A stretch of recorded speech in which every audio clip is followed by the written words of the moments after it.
Our objective was the destruction of Iran's uranium enrichment facilities and the elimination of the nuclear threat posed by a state that is the main sponsor of terrorism in the world. Tonight I can tell the world that the strikes were an impressive military success. Iran's key uranium enrichment facilities have been completely and permanently destroyed. Iran, the bully of the Middle East, must now make peace, or future attacks will be much larger and much easier. For 40 years, Iran has called for the death of America and Israel. They killed our children, blowing off their arms and legs with roadside bombs. That was their signature move. We lost more than 1,000 people, and hundreds of thousands in the Middle East and around the world died as a result of their hatred. So many people were killed by their general Qasem Soleimani. I decided a long time ago that I wouldn't let this continue. This will not continue. I want to thank and congratulate Prime Minister Benjamin Netanyahu. We worked as a team, probably like no other team has ever worked before. And we have come a long way to eliminate this terrible threat to Israel. I want to thank the Israeli military for the excellent job they did. And most importantly, I want to congratulate the great American patriots who piloted these magnificent machines tonight, and all the United States military personnel who took part in an operation the world hasn't seen in many decades. I hope that we won't need their services on such a scale anymore. I hope that's how it will be. I also want to congratulate the chairman of the Joint Chiefs of Staff, General Dan Raisin Kane, an outstanding general, and all the brilliant military minds who took part in this attack. Given all of the above, this cannot continue.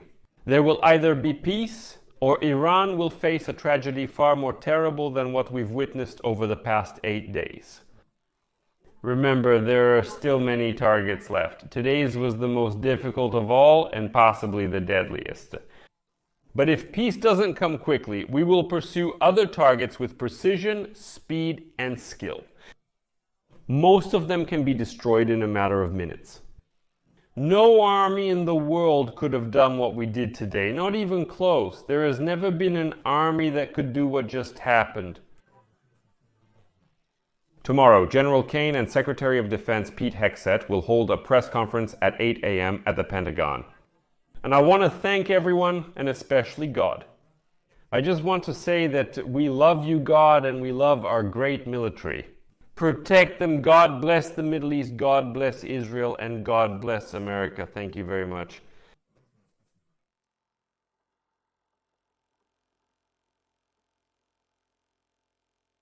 The main goal of the Israeli Defense Forces is to paralyze Iran's nuclear program by striking its most important enrichment facilities, particularly Fordow, Natanz, and Isfahan. Let's take Natanz, for example. This facility includes 6 above-ground buildings and 3 underground structures, 2 of which are large enough to hold 50,000 centrifuges, according to the Nuclear Threat Initiative, after the recent bombing of the facility by Israel. Preliminary assessments show that the strikes were very effective. They went far beyond surface damage, knocking out power on the lower levels where the centrifuges are located. The above-ground part of the pilot fuel enrichment plant was also destroyed. This plant, which has been operating since 2003, enriched uranium to a purity of 60%. For context, weapons-grade uranium is enriched to 90%. Therefore, this facility was dangerously close to that threshold.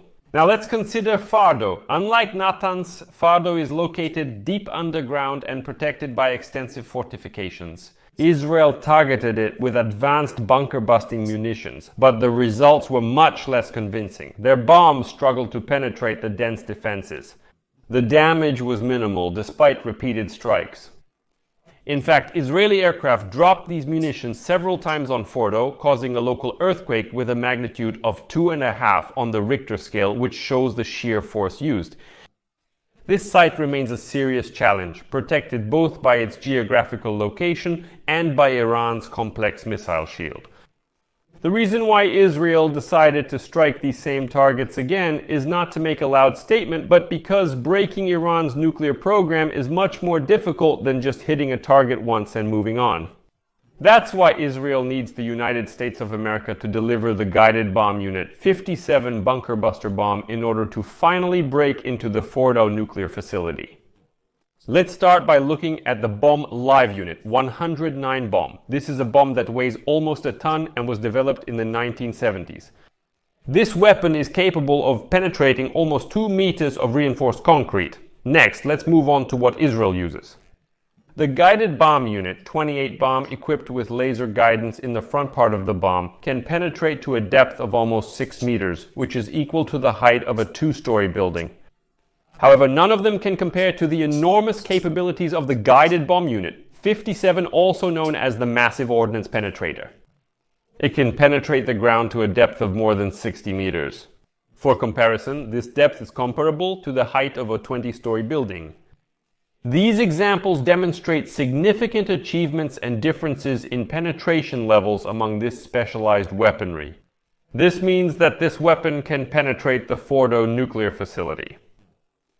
Let's place an average person next to this bomb. The missile is 6 meters long, which gives it a streamlined aerodynamic shape that is crucial for stability and accuracy.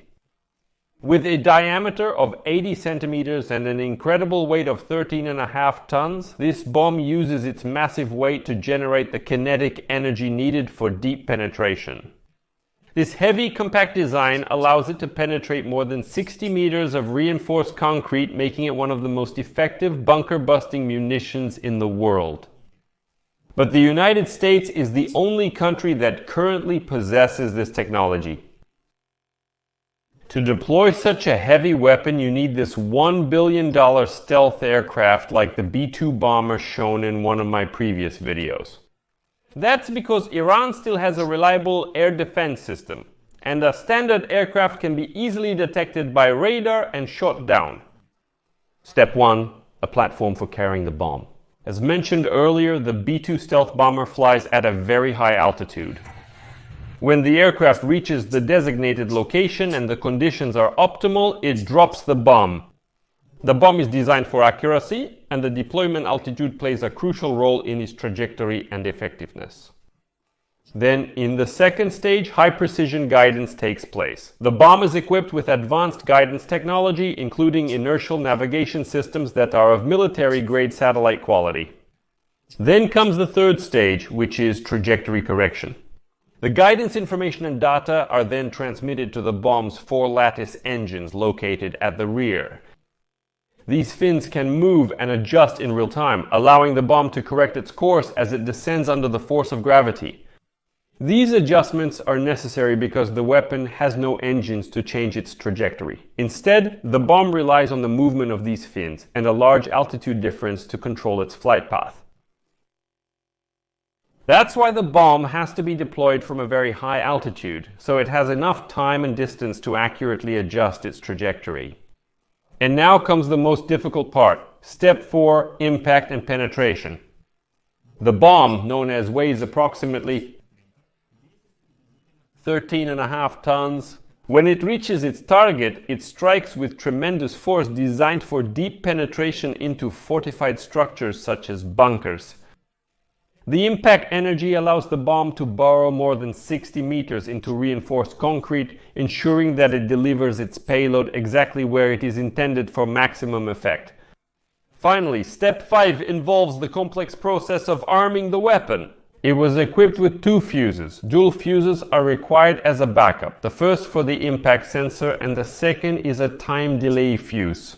The reason for the need to redesign was to ensure that the bomb could strike targets buried under significant layers of hardened material. For this reason, the fuses are placed at the rear of the bomb to prevent them from being damaged. As soon as the time delay or impact sensor fuse reaches its target, it can detonate, creating a mini earthquake that can bury bunkers and 20-story buildings.